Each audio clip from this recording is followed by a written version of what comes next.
En el libro de Éxodo capítulo 25 y vamos a estar hablando hoy día acerca del tabernáculo, pero no de la iglesia vecina que tenemos con ese nombre, sino vamos a hablar del tabernáculo de Dios, el tabernáculo del testimonio, el tabernáculo de reunión, y vamos a ver los diferentes nombres que la Biblia le da a este tabernáculo. Así que vamos primeramente a ver, señoritas por allá, vamos a ver un pequeño video como introducción, y quisiera que presten atención tanto a las figuras como a la narración. La narración está bastante apegada a la escritura, y por eso yo escogí este pequeño video, porque tiene imágenes bien claras que nos permiten entender lo que es el tabernáculo. Y yo espero que a través de este mensaje nosotros tengamos bien claro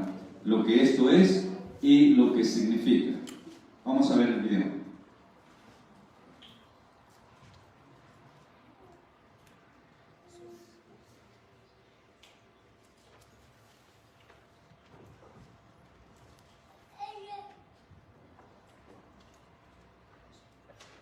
Si le pone volumen, por favor.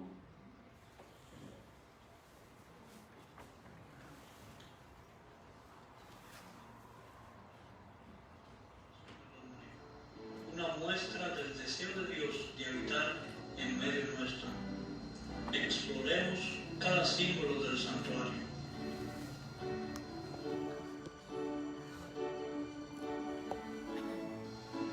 Las paredes del tabernáculo estaban formadas por tablas de madera de acacia, cubiertas de oro, y cada tabla se paraba sobre dos bases de plata. El tabernáculo tenía 20 tablas al lado norte y 20 tablas al lado sur. 6 tablas en la parte posterior que daba al oeste y otras 2 tablas que unían las esquinas. Y todas las tablas iban unidas por barras de oro. El oro representa la fe. El interior del tabernáculo resplandecía con el brillo del oro de las paredes del santuario. Es la fe en Cristo y su sacrificio expiatorio el medio de salvación. Las paredes de la vida cristiana son la fe. Así Cristo hace resplandecer la fe del creyente desde el interior. La plata representa la redención, el precio que fue pagado por nuestra salvación. Es la redención la base y fundamento de nuestra fe. La cubierta interior estaba formada por 10 cortinas de lino fino, azul, púrpura y carmesí, con querubines bordados. 5 cortinas estaban unidas de un lado y 5 del otro lado, unidas en el centro por unos lazos azules y unos anillos de oro. El lino fino representa las acciones justas o la justicia. Es por medio de la justicia de Cristo que somos justificados delante de Dios y recibimos vestiduras blancas. El azul representa los mandamientos de Dios, la obediencia a la ley de Dios. Dios había ordenado a los israelitas que pusieran una franja azul en sus vestidos como recordativo de sus mandamientos. El color púrpura era usado por la realeza, era símbolo de gloria y poder. Nos recuerda la promesa de Cristo que reinaremos con Él. Cristo fue vestido de un manto de púrpura y una corona de espinas, y se burlaron de Él llamándole Rey de los judíos. Sin embargo, en su segunda venida,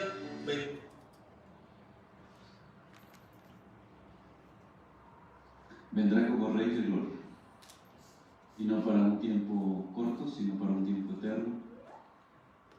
El color carmesí o rojo representa la sangre o el pecado que es perdonado por medio de la sangre de Cristo.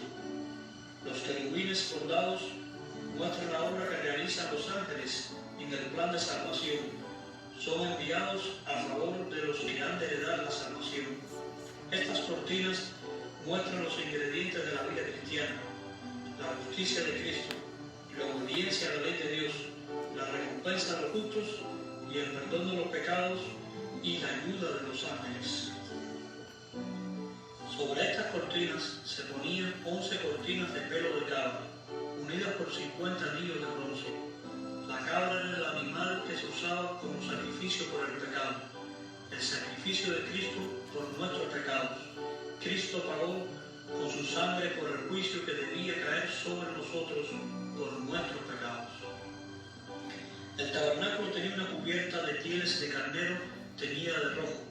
No se había especificado ninguna medida para esta cubierta. El carnero era el animal que se usaba como sustituto, como en el caso del carnero que sustituyó el sacrificio de Isaac, el hijo de Abraham. El color rojo indicaba la sangre que era derramada. Cristo vino a ser nuestro sustituto, tomó nuestro lugar y derramó su sangre por nosotros. Su sacrificio no tiene medida, porque fue hecho en favor de toda la humanidad. Por encima tenía una cubierta exterior de pieles de tejones o de algún animal de piel resistente. La Biblia menciona que se hacían zapatos de pieles de tejón. Esta cubierta debía ser resistente a las inclemencias del tiempo y debía proteger la estructura del tabernáculo. Esto nos habla de la protección divina en nuestras vidas, de cómo el Señor cuida a sus hijos como la niña de sus ojos. El tabernáculo estaba dividido en dos compartimentos, el lugar santo y el lugar santísimo. Los dividía un velo de azul púrpura y carmesí y lino con ángeles bordados. El velo estaba sostenido por 4 columnas de acacia recubiertas con oro y tenía bases de plata. La entrada tenía otro velo de azul púrpura, carmesí y lino y estaba sostenido por 5 columnas de acacia recubiertas en oro y con bases de bronce. Estas cortinas eran las puertas al tabernáculo y al lugar santísimo, donde se manifestaba la presencia de Dios. Estos velos representan a Cristo, que nos abrió un nuevo camino a la presencia divina, a través de Él y por medio de su obra. Es por Él que somos restaurados a la comunión con Dios. Este tabernáculo estaba rodeado por una cerca de lino fino, sostenida por columnas de bronce. El lino representa la justicia de Cristo, y el bronce era un símbolo del juicio divino. Todo el que se acercaba a Dios y venía al santuario debía entrar al atrio rodeado por esta cerca de lino. Solo rodeados por la justicia de Cristo es como podremos escapar del juicio divino. La entrada del atrio estaba formada por cortinas de azul, púrpura, carmesí y lino fino, y estaba sostenida por 4 columnas. El número 4 en la Biblia representa a los 4 extremos de la tierra o al mundo y a los que en él habitan. Cristo vino a salvar al mundo y Cristo es la puerta por donde todos pueden entrar al Padre. El altar de bronce era el lugar donde el sacrificio que debía pagar el juicio del pecado era ofrecido. Era el lugar donde el pecador arrepentido ponía sobre la víctima inocente su pecado, para que el inocente muriera en su lugar. El conocimiento del juicio sobre el pecado, representado por el bronce, el arrepentimiento, la confesión y la fe en el Salvador, eran los primeros pasos en el santuario y lo son en la vida cristiana. La fuente era una pieza de bronce construida de los espejos de las mujeres de Israel. En esta fuente el sacerdote se lavaba antes de oficiar. Esto demuestra cómo Dios quiere continuar limpiando nuestras vidas por medio de su Santo Espíritu, que a medida que nos acercamos a Él, mirando como un espejo la gloria de Dios, somos transformados por el Espíritu. La fuente era un símbolo de la santificación. En el lugar santo del tabernáculo estaba la mesa de los panes de la proposición. Esta era una mesa recubierta en oro, sobre la cual se ponían 12 panes, uno por cada tribu de Israel, recordando la provisión de Dios a su pueblo que siempre lo sostiene de pan material y espiritual. Es por medio de la palabra de Dios representada por el pan que Dios alimenta a su pueblo. Cristo es el pan vivo, Él es la palabra viviente. Frente a la mesa de los panes de la proposición se encontraba el candelero de oro. Este tenía 7 lámparas y estaba decorado bellamente en una sola pieza. Estas lámparas debían permanecer encendidas todo el tiempo. Cristo es la luz del mundo y sus seguidores deben brillar también y ser luz a otros. Delante del velo interior se hallaba el altar de incienso. El altar de oro era donde el sacerdote ofrecía el perfume del incienso, que representaba las oraciones de aquellos que ponían su fe en Jesús. Es la oración de fe, el medio por el que nos comunicamos con Dios. En el lugar santo estaban representados los 3 ingredientes que fortalecen la vida cristiana: la palabra de Dios, la testificación y la oración. Detrás del velo se encontraba el mueble más sagrado de todos, el arca del pacto. Se le llamaba así porque en su interior se guardaban los 10 mandamientos, el pacto de Dios con su pueblo. El arca tenía una cubierta que se llamaba propiciatorio. Esta cubierta tenía moldeado 2 querubines que extendían sus alas sobre el arca y miraban hacia el centro los dos, mostrando así la reverencia que los ángeles tienen al mirar a la ley de Dios y al plan de salvación. Era en medio de los ángeles donde se manifestaba la presencia de Dios o la Santa Shekinah. Todo hombre que quiera permanecer delante de la presencia de Dios será juzgado por su santa ley y redimido por la justicia de Cristo. Es el santuario la imagen de la obra de Cristo a favor nuestro. Es el santuario donde por símbolos llegamos a comprender el amor de Dios y su plan para redimir a su pueblo y habitar en medio de él. Y harán un santuario para mí y habitaré en medio de ellos. Amén. Bendito sea el Señor. Y eso es lo que dice Éxodo 25, versos 8 y 9. Lo vamos a leer textualmente. Dice verso 8: harán un santuario para mí y habitaré en medio de ellos, conforme a todo lo que yo te muestre, el diseño del tabernáculo y el diseño de todos sus utensilios, así lo haréis. Entonces, todo lo que está desde este verso del capítulo 25 hasta el capítulo 40, prácticamente lo resumió este video y la narración bastante buena y que tenemos. Entonces, si usted quiere, llegando a casa, leas desde el 25 hasta el 40, o sea, hasta el final del libro de Éxodo, donde va usted a encontrar las instrucciones que Moisés recibió. Ahora, yo solamente quiero basarme en estos 2 versos. El mandato de Dios a Moisés para el pueblo fue que construyera un santuario. Y este santuario es el tabernáculo. Y vamos a ver que este tabernáculo tiene diferentes nombres. El más común era el tabernáculo de reunión o el tabernáculo del testimonio. Pero hay otros 5 nombres más que encontramos en la escritura para el tabernáculo.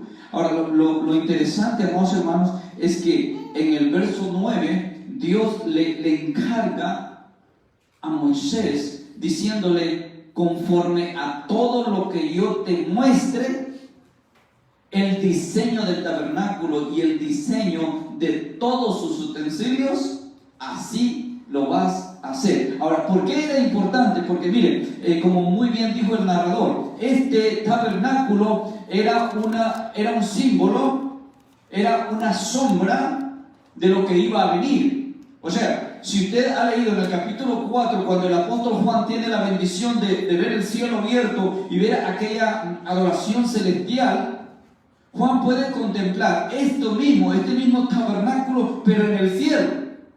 Entonces, lo que está haciendo Moisés es recibiendo de parte de Dios los detalles, los datos específicos de lo que es el trono en el cielo, para que le pudiera hacer una copia en la tierra. Por eso es que Dios le dice: asegúrate de cumplir con cada detalle. Ahora, yo quisiera que usted se tome su tiempo y lea desde aquí del capítulo 25 hasta el 40, para que usted vea todas las instrucciones que Moisés recibió, y cómo en el 40, cuando ya por fin se levanta el tabernáculo, Moisés cuidó detalle a detalle e hizo todo como Dios le mandó. Y aquí es donde está la clave, hermano. Cuando Dios nos manda hacer algo, debemos hacerlo como Él manda, no a medias. Porque muchas veces nosotros nos conformamos con hacer las cosas a medias. ¿Okay? Y yo quiero decirle, así como una verdad a medias es mentira, así las cosas que se hacen a medias no sirven, no tienen el efecto para el cual Dios la determinó. Entonces, cuando hablamos de tabernáculo, estamos hablando de simbolismo. Estamos hablando de la sombra o la imagen o la figura de lo que es real. O sea, este no es el real está en el cielo. Pero Dios está interesado en habitar entre nosotros. Dios siempre mostró el interés de estar en medio nuestro. Entonces Dios le dice, bueno, van a hacer un tabernáculo, van a hacer un santuario, van a hacer un altar, van a hacer un lugar de adoración, como le queramos llamar. Todos esos nombres los encontramos identificando a este lugar. Ahora, buscando el significado de tabernáculo, ¿sabe la mejor definición que yo encontré para tabernáculo? Es tienda de campaña, que todo el mundo conoce, una tienda de campaña, especialmente los que les gusta acampar. Una tienda de campaña, eso es un tabernáculo. Tanto con la raíz griega que viene de taberna, que hoy pues tiene otro significado por ahí, de ahí viene tabernáculo, que significa un lugar de adoración. Y de igual manera en hebreo, las palabras que se usan para el hebreo nos llevan a la tienda de campaña. Ahora, pudimos ver la figura. ¿Por qué Dios pidió que se le hiciera una tienda de campaña? Bueno, acuérdense que el pueblo vivía en tiendas de campaña. Este tabernáculo, al igual que las casas o las tiendas donde vivían ellos, eran portátiles. O sea, ellos llegaban a un lugar y se asentaban y ahí se quedaban un tiempo, pero luego se movían y entonces había que levantar las tiendas, había que levantar las casas de campaña, incluyendo el tabernáculo. Entonces el tabernáculo, cuando usted lea, por eso le digo, léalo, porque Dios le da las instrucciones, cómo es que iban a levantar y cómo es que iban a desmontar y cómo iban a transportar o mover el mismo tabernáculo, porque era el lugar santo, era el lugar de adoración. Entonces Israel tiene esa bendición de tener el lugar que Dios les mandó para que pudieran adorarle. Váyase al capítulo 40. Aquí lo hacemos rápido, pero usted lo puede hacer lento en su casa. En el capítulo 40, ya cuando Moisés levanta el tabernáculo, leemos en el verso 26, dice en el verso 26,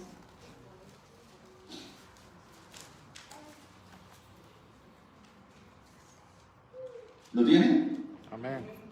Dice, puso también el altar, dice, de oro en el tabernáculo de reunión delante del velo. O sea, está hablando de cuando ya levantan el tabernáculo.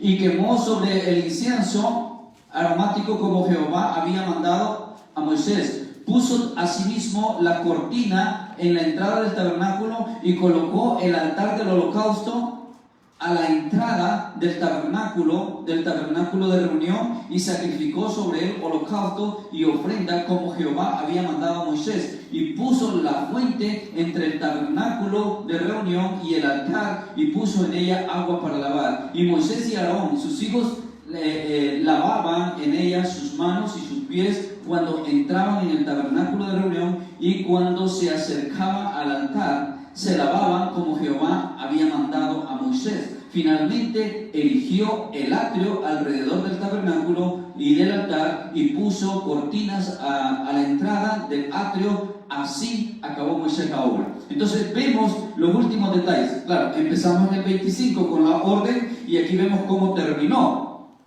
Por eso le decía, léase todo lo que hemos estado, lo que estamos brincando del capítulo 25 hasta el 40.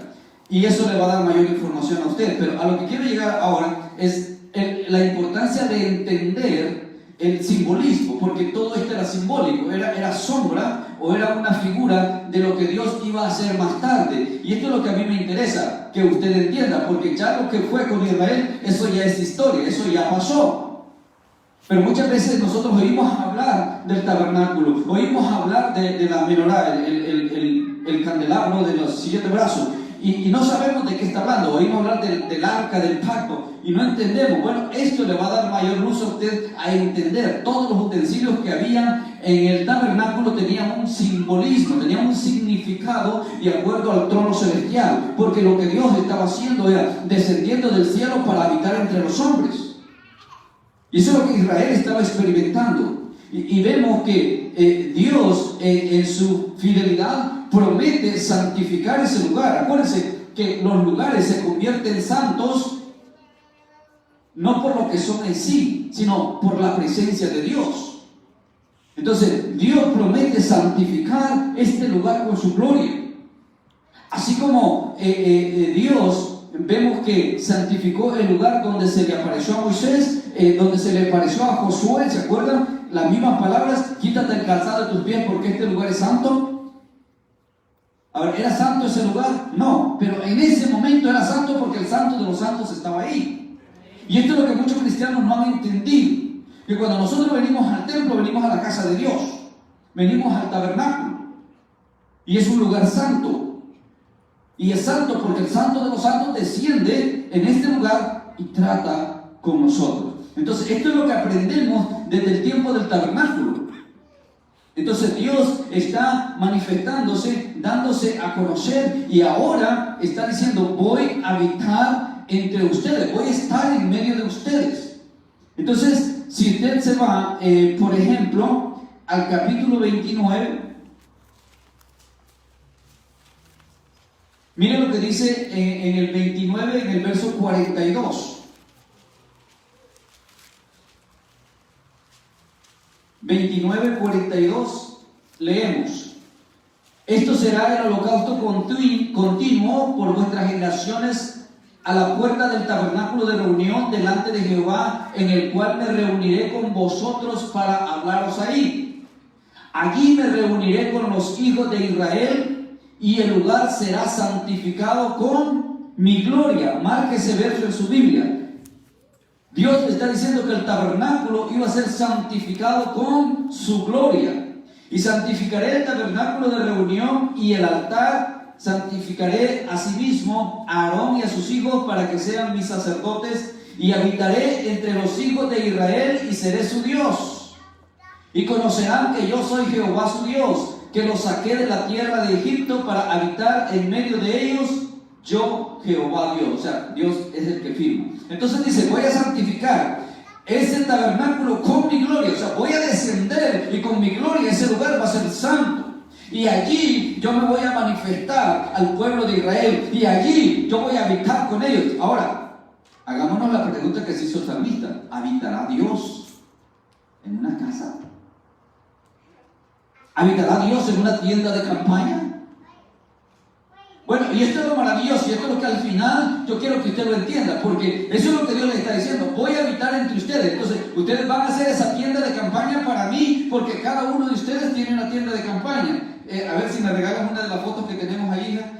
Usted va a ver cómo lo que dice el libro de Éxodos, se organizaron, y cada uno, cuando acampaba, levantaba su tienda de campaña, y entonces estaban ordenados por grupos, por tribus, y estaba la tienda de campaña para Dios.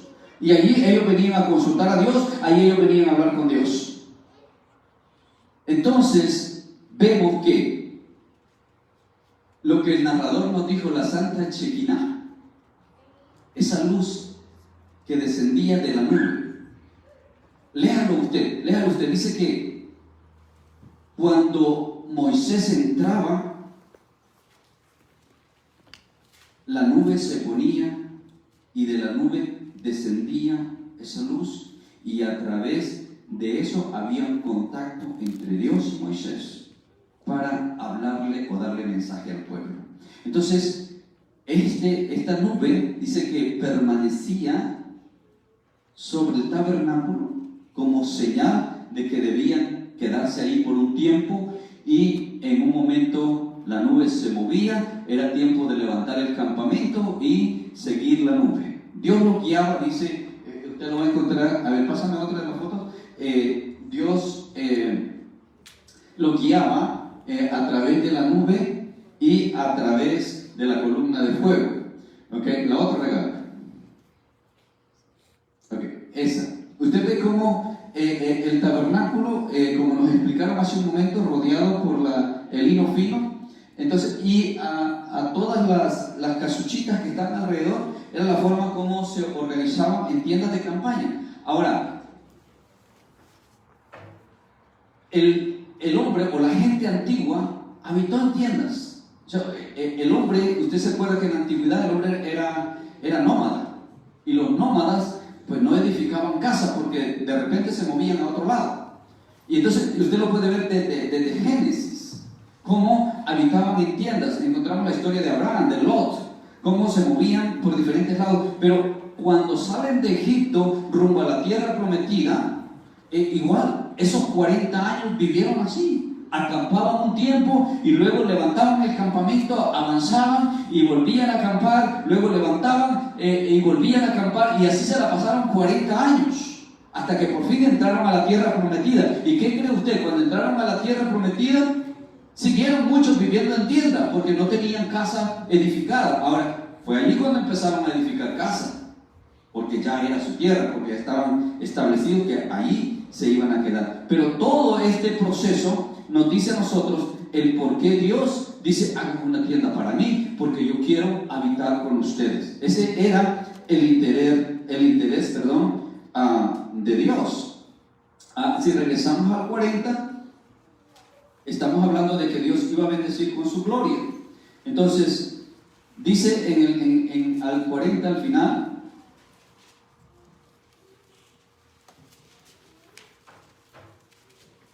en el verso 34, leemos. ¿Lo tiene? Amén. Dice el verso 34, entonces dice: una nube cubrió el tabernáculo. O sea, estamos hablando cuando ya Moisés lo terminó. O sea, el cumplimiento de la promesa que Dios había dicho que lo iba a bendecir, lo iba a santificar con su gloria, lo encontramos aquí. Entonces dice: una nube cubrió el tabernáculo de reunión y la gloria de Jehová llenó el tabernáculo, y no podía Moisés entrar en el tabernáculo de reunión porque la nube estaba sobre él y la gloria de Jehová lo llenaba.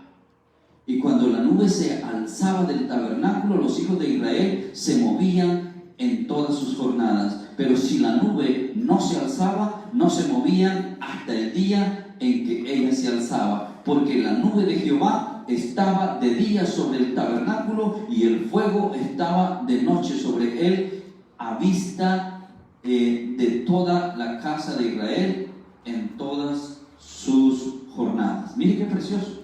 Ahora, esto lo experimentó el pueblo de Israel en el desierto. Ellos vivieron esto. Ahora, encontramos bíblicamente hablando, y yo solamente le voy a dar los textos, usted los busca porque el tiempo se me va a mí y a usted no. Entonces, vemos el tabernáculo, que es el nombre que estamos hablando, según Éxodo 25, verso 9, es el nombre primero. Pero luego encontramos en Números, capítulo 1, verso 50, anótelo, encontramos que se le nombra el tabernáculo del testimonio. Ahora, ¿qué tiene que ver con el testimonio? Bueno, Dios está dando testimonio, Dios está testificando del amor que tiene para su pueblo, y por eso ha hecho esto con el pueblo de Israel. El tabernáculo del testimonio, en Éxodos 33:7 se le llama el tabernáculo de reunión. Éxodos 33:7, tabernáculo de reunión. En Esdras capítulo 4 y verso 1 se le llama templo de Dios. En Segunda de Crónicas 7 verso 2 se le llama casa de Jehová. En el Salmo 42 verso 2 el salmista le llama casa de Dios. Isaías 56:7 le llama casa de oración. Entonces estos 7 nombres están ahí en la escritura, hablando del mismo tabernáculo, hablando de la misma tienda de campaña en la cual Dios habitaba. Ahora, quizá no literalmente, porque acuérdense que Dios es espíritu, pero vamos a ver cómo esto, que solamente era una sombra, era una imagen, era una figura de lo que Dios iba a hacer en el futuro, y como muy bien nos explicó el narrador del video, que nos va a llevar hasta Cristo Jesús, que es la culminación o es la ejecución de lo que el tabernáculo representaba. ¿Okay? Entonces vemos que de aquí viene lo que más tarde iba a ser el templo, la morada de Dios, la casa de oración. Y entonces, si usted se da cuenta, en Éxodo 25, cuando aparece el tabernáculo, es una tienda de campaña, hemos dicho, es portátil, o sea, es móvil, se puede llevar de un lugar a otro, y finalmente este tabernáculo queda establecido en Silo. Josué capítulo 18, verso 1, cuando Israel se le acabó los 40 años de peregrinaje y entran a la tierra prometida y se van a estabilizar, se van a establecer, entonces dejan sentado el tabernáculo en Silo. Y por eso que ustedes cuando lee Reyes y cuando lee las Crónicas, usted va a encontrar referencia al tabernáculo en Silo. O sea, es como si ahí estaba el templo en la nueva tierra. Eso era el templo, esa era la casa de Dios, esa era la casa de oración, ese era el tabernáculo de reunión, ese era el tabernáculo donde Dios se encontraba con el pueblo por medio de sus líderes, por medio de sus sacerdotes. Claro, cuando llegan a Silo, pues ya Moisés no está, ahora está Josué, pero de todas maneras los levitas siguen al frente. Ahora, más tarde surge el majestuoso templo construido por Salomón. ¿Okay? Y el templo que construye Salomón es una maravilla. Bueno, fue considerada maravilla del mundo. Y esto es lo que se conoce como el primer templo. Claro, porque el tabernáculo no se le daba el nombre de templo. Pero cuando Salomón construye el templo, Segunda de Crónicas, capítulo 36, y lo puede encontrar también en Primera de Reyes, capítulo 6, usted se da cuenta que Salomón hizo algo extraordinario, pero de la misma manera como Dios le ordenó a Moisés cómo iba a ser, entonces hace una copia de lo que era el tabernáculo, pero ahora lo hace en una dimensión grande. Pero acuérdese, el origen viene del cielo. La copia que Moisés hizo es una copia del trono celestial, del trono que está en los cielos, el trono que pudo ver Juan en su visión. Entonces Moisés recibe los datos, recibe los planos, los lleva a pequeña escala. Ahora David toma la misma idea, incluso por instrucción de Dios, porque usted se recuerda que David le propone a Dios hacerle casa, porque David, que era el rey, o sea, no el primer rey, pero el segundo rey, David propuso en su corazón que no era posible que él estaba en un palacio y Dios estuviera en una tienda de campaña. Entonces dice, no, vamos a hacer un templo digno para nuestro Dios. Pero Dios no le permite a él que lo haga, porque sus manos habían derramado sangre.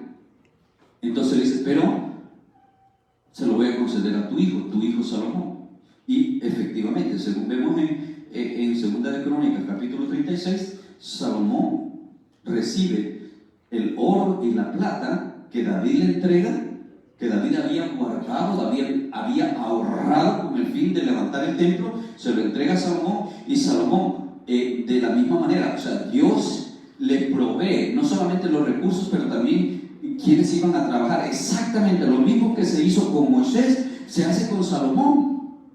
Y como le digo, no hay tiempo para leer todo eso porque nos llevaría un par de horas, pero usted léalo. Usted que le gusta estudiar la Biblia, léalo. Entonces Salomón sigue las mismas instrucciones. Dios le provee de gente diestra en trabajar los diferentes materiales, y Salomón hace un templo majestuoso, un templo glorioso.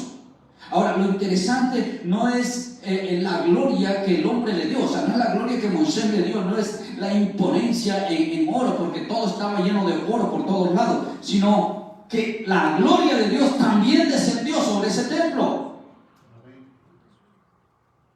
Dice que cuando Salomón terminó de orar, la gloria descendió y llenó el templo y nadie podía entrar, porque al igual que en el tabernáculo, la gloria de Dios llenó el templo. Ahora, pero ese templo solamente duró 410 años, porque a los 410 años de estar levantado ese templo, vino la invasión de Babilonia. O sea, Nabucodonosor viene y destruye el templo se acabó. El templo quedó completamente destruido. ¿Se acabó el templo? ¿Se acabó la gloria de Dios? No. La gloria de Dios simplemente abandonó el templo, de la misma manera como Dios se lo reveló a Ezequiel. Dios le revela a Ezequiel cuando la gloria de Jehová deja el templo. Ahora, ellos estaban viviendo esto, la gloria de Jehová había abandonado el templo, la presencia de Dios ya no estaba con ellos, porque ellos se habían vuelto idólatras. Y por eso yo creo que Dios mismo permitió que el arca del pacto, usted sabe, el arca del pacto, la que estaba en el lugar santísimo, desapareciera. Y desaparece aquí. Según el libro de Macabeo, que no está en la Biblia, es un libro apócrifo, está en la versión católica. Según el libro de Macabeo, fue Jeremías el que escondió el arca. La escondió y todavía no aparece esa arca. Ahora, ¿por qué Dios permite que desaparezca? Porque se habían vuelto tan idólatras que ellos pensaban que esa arca era Dios, el arca del pacto, y ellos miraban el arca como si era Dios. Y usted puede leer una historia cuando ellos salían a guerrear, cuando ellos salían a la guerra, llevaban el arca porque según ahí llevaban a Dios. Dios no estaba en un arca, Dios no puede estar en la tienda de campaña, Dios no puede estar en el templo de Salomón tampoco. Porque el mismo cielo, dice el salmista, no es suficiente para Dios. Pero ellos se habían vuelto idólatras y ellos creían que en esa caja de oro, en esa caja donde Dios se manifestaba, creían que Dios estaba ahí como la lámpara mágica de Aladino. No, Dios no habita en templo hecho por mano de hombre, dice la Escritura. Ahora Dios le estaba enseñando al pueblo lo que un día iba a ser, lo que un día iba a suceder, y entonces ese día literalmente Dios iba a habitar en medio del pueblo. Pero esto solamente era una figura. Entonces vemos que el templo es destruido. Nabucodonosor destruye el templo que había levantado Salomón, y entonces ya no hay más templo. Sabemos que los judíos fueron llevados cautivos, esclavos a Babilonia por 70 años. Pero luego, al pasar los 70 años, este templo se reconstruye. Y es lo que se conoce como el segundo templo.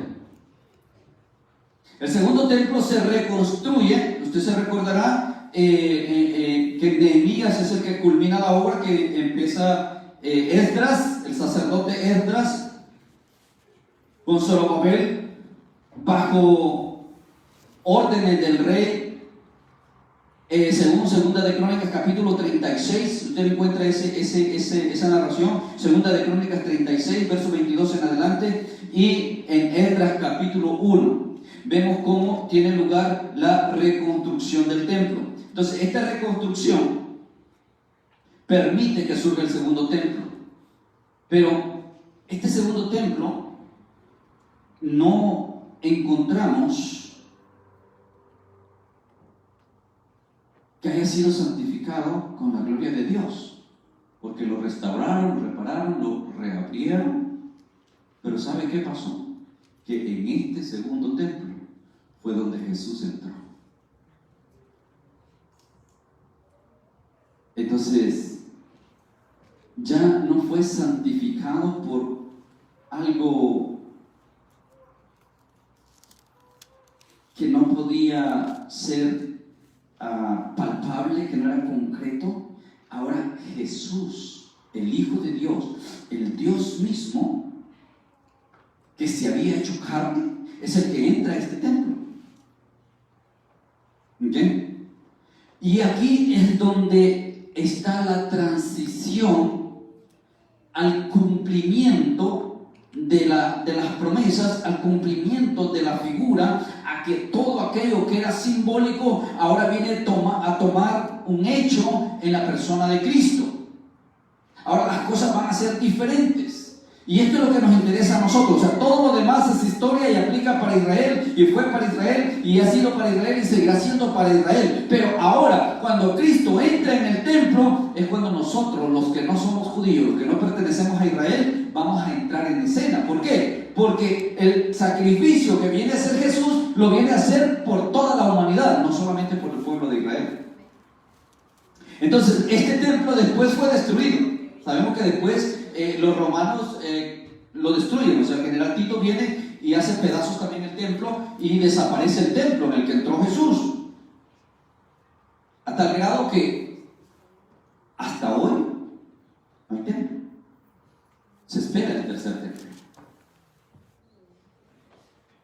¿Que se va a levantar el tercer templo? Se va a levantar, porque eso es lo que la Escritura dice.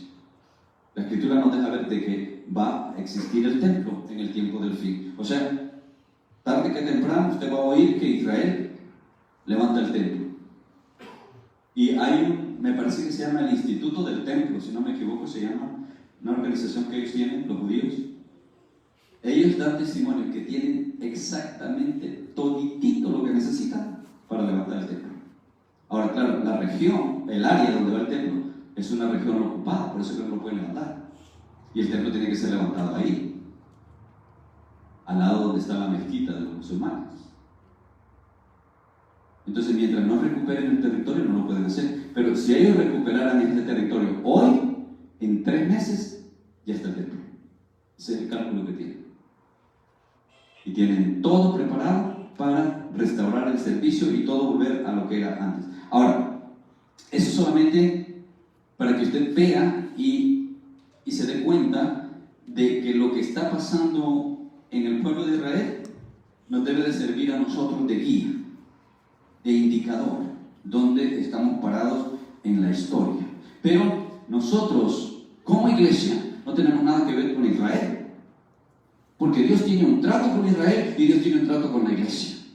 La bendición es que la iglesia está compuesta por judíos y gentiles. O sea, en la iglesia pueden haber judíos, en el pueblo de Israel no pueden haber gentiles. O sea, eso es para Israel. Pero nosotros entonces vemos que el templo es restaurado, Jesús entra a ese templo. Ahora, ¿cuál es la importancia de que Jesús entra a ese templo? La importancia es que a partir de allí, entonces, la dimensión estructural o física va a pasar a la dimensión espiritual.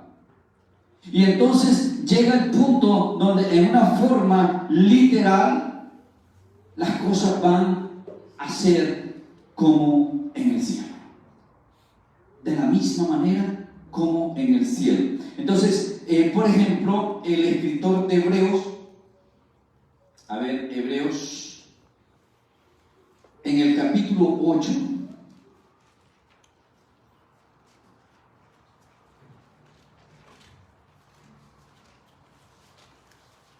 mire lo que dice el escritor de Hebreos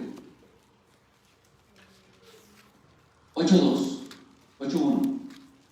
Ahora bien, dice 8.1, el punto principal de lo que venimos diciendo es que tenemos tal sumo sacerdote del cual se sentó a la diestra del trono la majestad en los cielos. Ojo con eso, en los cielos. Entonces, lo que el sacerdote hacía cuando entraba en el tabernáculo, entraba a una casa hecha por hombres, tanto en el tabernáculo como en el templo. Pero ahora Jesús no está entrando a un tabernáculo, si bien es cierto, entró al templo, pero cuando entró al templo no entró para oficiar o para ejercer el sacerdocio.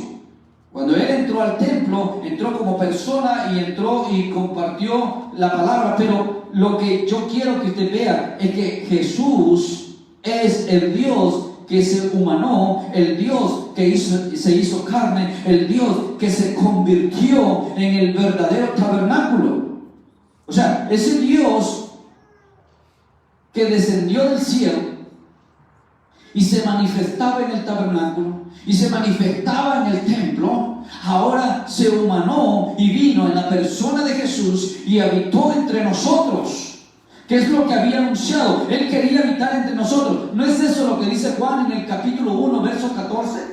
Y aquel verbo se hizo carne y habitó entre nosotros y vimos su gloria como la del único Hijo de Dios, lleno de gracia y de verdad. Eso es lo que dice Juan. Entonces ya nosotros, iglesia, ya no estamos en el tiempo del simbolismo, estamos en el tiempo real. Ya no tenemos la figura, sino el verdadero Dios está entre nosotros y está con nosotros. Jesús, antes de ascender al cielo, Él dijo: estaré con ustedes todos los días hasta el fin del mundo. O sea, Él estará con nosotros. Pero sigamos leyendo. Entonces dice en el verso 2, no terminamos de leer el 1, ¿verdad? Dice, es que tenemos tal sumo sacerdote, el cual se sentó a la diestra del trono de la majestad en los cielos, está hablando de Jesús, ministro del santuario y de aquel verdadero tabernáculo, ojo, aquel verdadero tabernáculo que levantó el Señor y no los hombres. Esta palabra es poderosa, hermanos, porque todo sumo sacerdote está constituido para presentar ofrendas y sacrificios, por lo cual es necesario que también o sea, Jesús, tenga algo que ofrecer. Así que si estuviese sobre la tierra, ni siquiera sería sacerdote, habiendo un sacerdote que presenta las ofrendas según la ley, los cuales sirven a lo que es figura y sombra de las cosas celestiales, como se le advirtió a Moisés cuando iba a erigir el tabernáculo, diciéndole: mira, haz todas las cosas conforme al modelo que se te ha mostrado en el monte. Pero ahora, tanto mejor ministerio es el suyo, el de Jesús, cuanto es mediador de un mejor pacto, establecido sobre mejores promesas. Porque si aquel primero hubiera sido sin defecto, ciertamente no se hubiera procurado lugar para el segundo, porque reprendiéndole dice: he aquí vienen días, dice el Señor, en que estableceré con la casa de Israel y la casa de Judá un nuevo pacto. Y este nuevo pacto fue firmado y fue sellado con la sangre que Jesús derramó en la cruz del Calvario. ¿Usted puede decir amén? ¡Se va el Señor!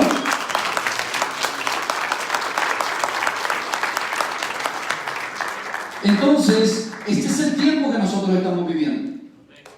Ahora, esto nos tiene que llevar a entender lo que el apóstol Pablo dice. El tabernáculo, pasamos al templo, el templo fue destruido, se reconstruye, es destruido y se espera un nuevo templo. Israel sigue esperando un nuevo templo, pero la iglesia no espera un nuevo templo, porque la iglesia se convirtió en el templo de Dios cuando Cristo Jesús descendió y vino a habitar en nosotros. Ahora nosotros somos ese templo, nosotros somos ese tabernáculo. Por eso es que si usted dice que es cristiano, por favor viva como cristiano, hombre. Que le dé vergüenza andar haciendo lo que anda haciendo. Que por lo menos por vergüenza usted se esfuerce en comportarse como hijo de Dios. Porque ahora yo soy ese tabernáculo. Porque Dios habita en mí. Efesios 1:13 dice que el día que nosotros recibimos a Jesús, el día que creímos en su nombre, Efesios 1:13 dice, ese día fuimos sellados con el Espíritu Santo de Dios. Entonces, ahora ya no es una nube la que desciende sobre mí, ya no es una luz que desciende sobre mí para hablarme. Ahora Dios está en mí por medio de su Santo Espíritu. Ahora Él gobierna mi vida, Él dirige mi vida, Él reina mi vida, Él es mi Señor, Él es mi Salvador. Por eso es que Pablo decía: ya no vivo yo, ya no vivo para mí, ahora vivo para aquel que me salvó. Y espero que cada uno de ustedes también lo diga. Y vamos a cerrar leyendo en la primera carta a los Corintios, para si usted tiene duda, vea que el apóstol Pablo nos enfatiza en que nosotros ahora somos ese tabernáculo.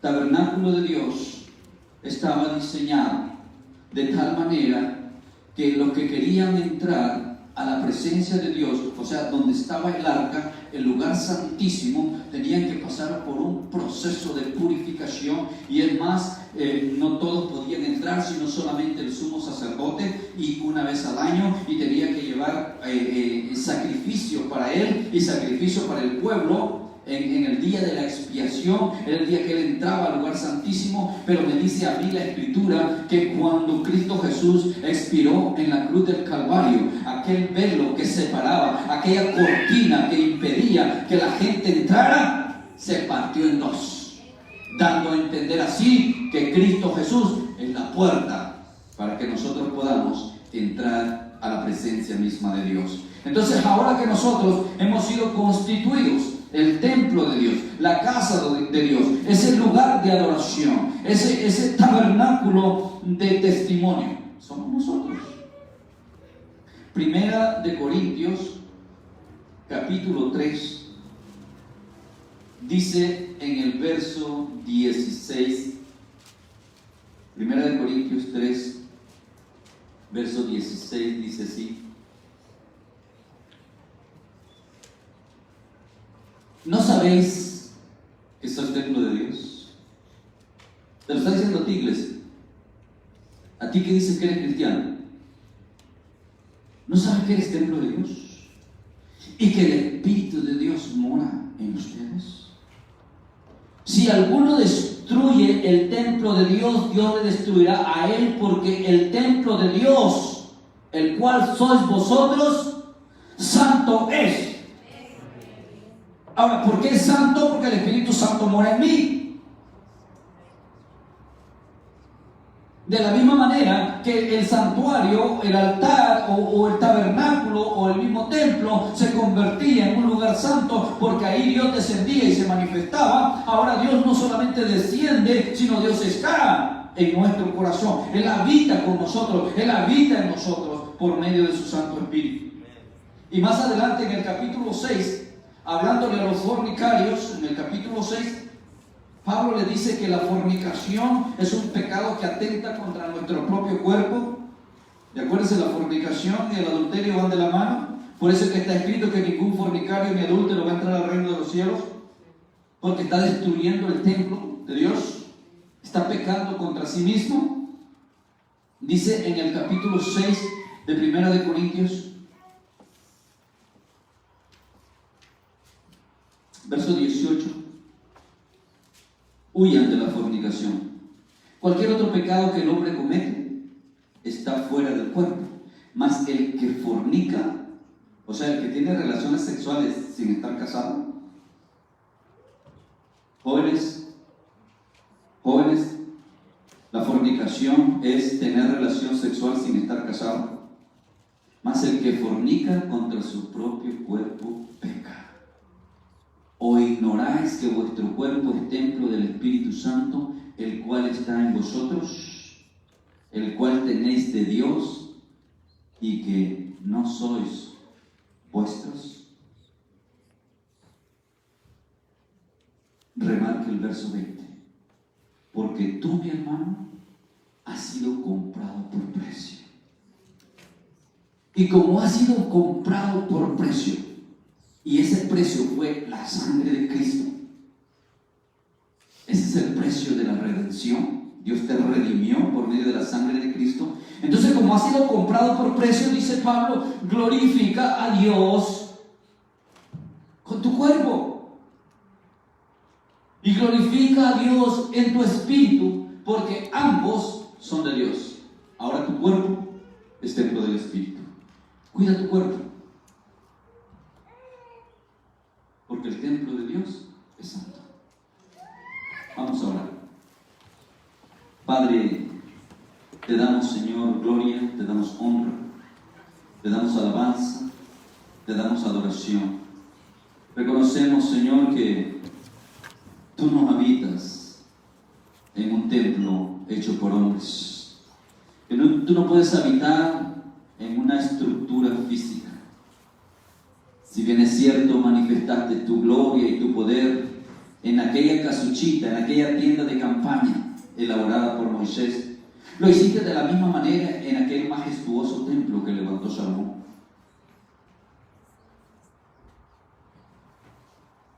Pero nosotros hemos sido privilegiados, porque aquella gloria anunciada, aquella gloria verdadera, vino a nosotros en la persona de Jesús. Y ahora nosotros somos ese tabernáculo, porque Jesús se hizo tabernáculo para nosotros, porque es en Jesús que se cumplió todo lo que estaba figurado en el tabernáculo. Ahora Él es, como dice el escritor de Hebreos, nuestro gran sumo sacerdote, que por medio de su sangre ofrecida no en el altar terrenal, no en el tabernáculo levantado por la mano de los hombres, sino en el mismo tabernáculo celestial. Su sangre fue presentada a favor de nosotros. Es que ahora nosotros somos salvos, somos tus hijos.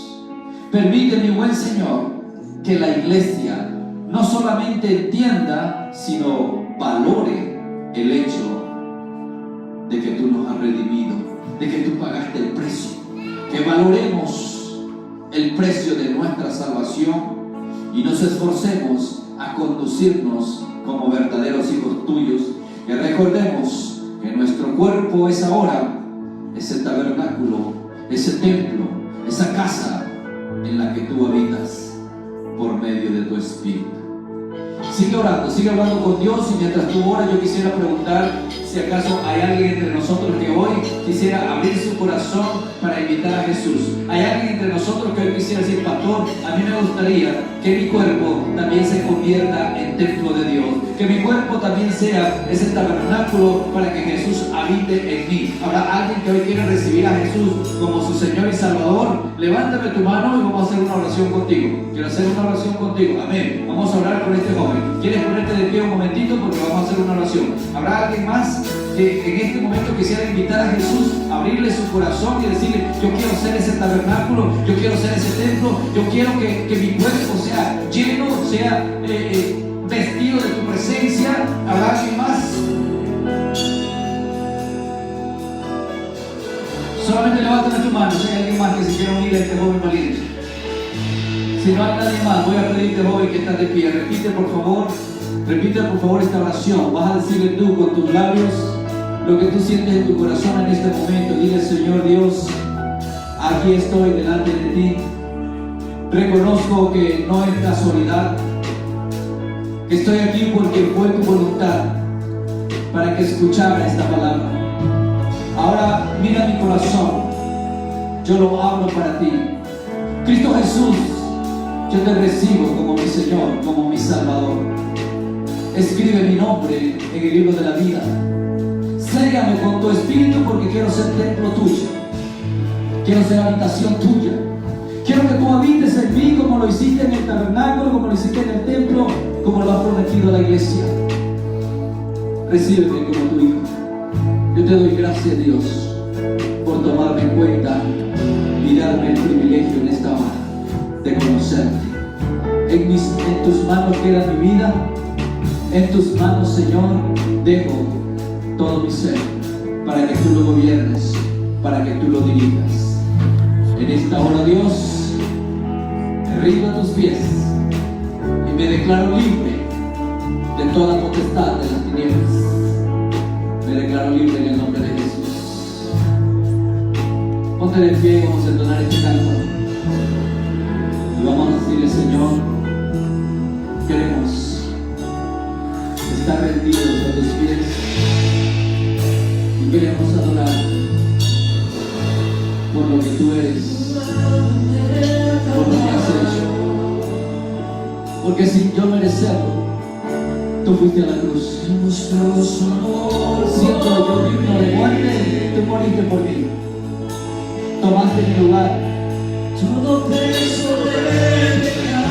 cuando yo estaba perdido, tú viniste a morar en mi corazón.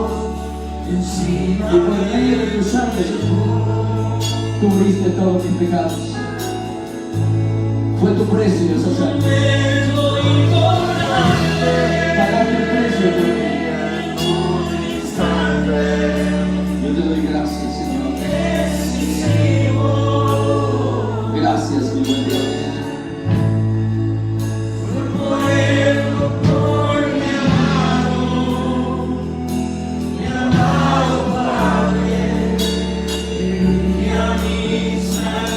Aleluya.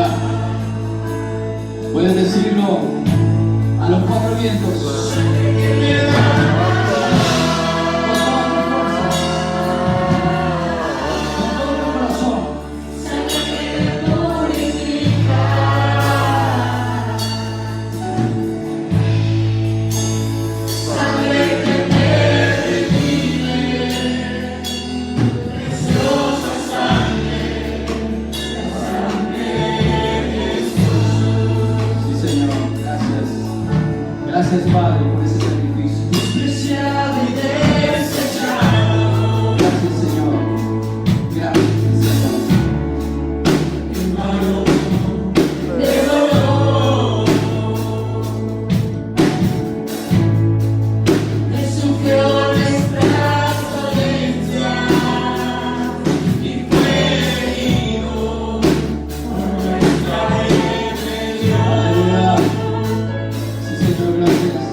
sangre te llenó de paz.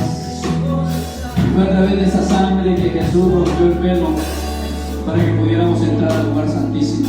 Y si tú crees que su gracia y su misericordia te alcanzó, dale un fuerte aplauso al Rey de la Gloria, al Señor de señores, al que está sentado en el trono del Cordero, a Él sea la gloria y la honra por los siglos de los siglos. Amén y amén. Amada iglesia, Jehová Dios Todopoderoso les bendiga y les guarde, que Él haga resplandecer su rostro sobre cada uno de ustedes y tenga de ustedes misericordia. Que Él alce su rostro sobre sus vidas y les llene de paz sus corazones en el nombre de Jesús. Vayan en paz, la gracia del Señor siga abundando en cada uno de ustedes. Amén.